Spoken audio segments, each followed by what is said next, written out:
जी कौन? भाभी जी, मैं आपका पड़ोसी।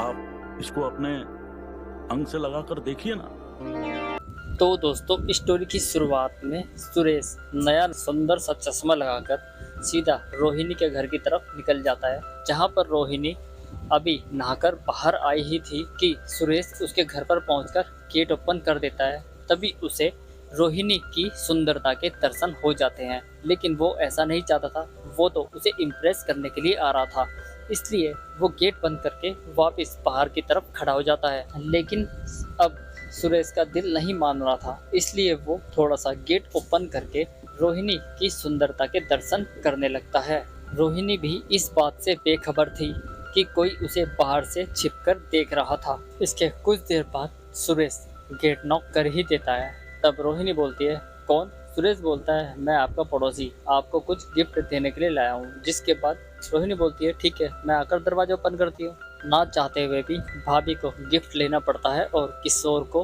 अपने घर में अंदर बैठाना पड़ता है। किशोर भी मन ही मन काफी खुश हो रहा था, शायद उसकी मनोकामना जो पूरी होने वाली थी। किशोर गिफ्ट खोलने की बोलता है, तब भाभी गिफ्ट को खोलने के लिए उतावली होती है और जैसे ही खोलती है भाभी काफी खुश हो जाती है, क्योंकि उसके अंदर एक बेहतरीन और सुंदर सी साड़ी थी जो कि भाभी को काफी पसंद आती है।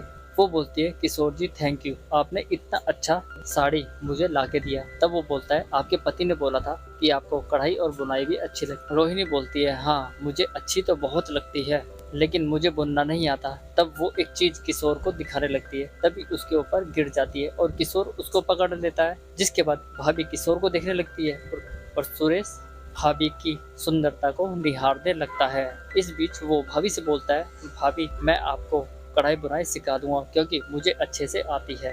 अब नेक्स्ट डे रोहिणी उस साड़ी को पहनकर काफी खुश होती है। तब रोहिणी का पति किशोर आता है। वो बोलता है, आज तो तुम साड़ी में बहुत ही सुंदर लग रही हो, क्या बात है? तब रोहिणी बोलती है, आपने ही तो बताया था ना किशोर जी को कि मुझे कढ़ाई बुनाई नहीं आती, और हाँ जो आपने खाना खिलाया था ना किशोर जी को मेरे हाथ का, उससे खुश होकर उन्होंने मुझे साड़ी गिफ्ट की है। जिसके बाद किशोर बोलता है, हाँ हाँ उसे सुरेश को मैंने ही बताया था ये सब। जिसके बाद वो दोनों काफी खुश होते हैं। इसके बाद किशोर रोहिणी से बोलता है, ठीक है तुम उससे कढ़ाई बुनाई सीख लो, और हाँ मुझे अपने से ज्यादा तुम्हारे ऊपर भरोसा है, और सुरेश तो तुम्हारी बाप की उम्र का है, तो कोई नहीं आप सीखो उससे साड़ी, और हाँ उसका भी टाइम पास हो जाएगा और तुम्हारा भी। अब नेक्स्ट डे सुरेश बुनाई सिखाने के लिए रोहिणी के घर पर जाता है, जहाँ पर वो पहले सुई में धागा डालना सिखाता है। काफी मेहनत करने के बाद जब धागा सुई में नहीं जाता, तब रोहिणी बोलती है, मैं कितनी खुदगर्ज हूँ ना, मैंने आपसे खाने तक का नहीं पूछा, आप रुकिए मैं आपके लिए खाना लेकर आती हूँ। जिसके बाद रोहिणी उसके लिए चाय बनाने चली जाती है, लेकिन वो ठरकी रोहिणी के सपनों में ही खो जाता है और उसके साथ रोमांटिक होने लगता है। तभी रोहिणी चाय लेकर आ जाती है और उसे उसके सपने से जगाती है। इसके बाद किशोर चाय पीने लगता है और बोलता है, ठीक है अब चाय पीने के बाद फिर से हम दोनों कढ़ाई बुनाई का काम करते हैं। लेकिन रोहिणी अब समझ चुकी थी कि वो ठरकी क्या चाह रहा है, इसलिए वो बोलती है, हम अकेले ही कर लेंगे। लेकिन सुरेश कहाँ मानने वाला था, अब तो वो उसे कढ़ाई बुनाई सिखा कर ही मानता। जिसके बाद भाभी बोलती है, अब हम आपको जब बुलाएंगे जब हमें दिक्कत आएगी, तो आप अब जाइए।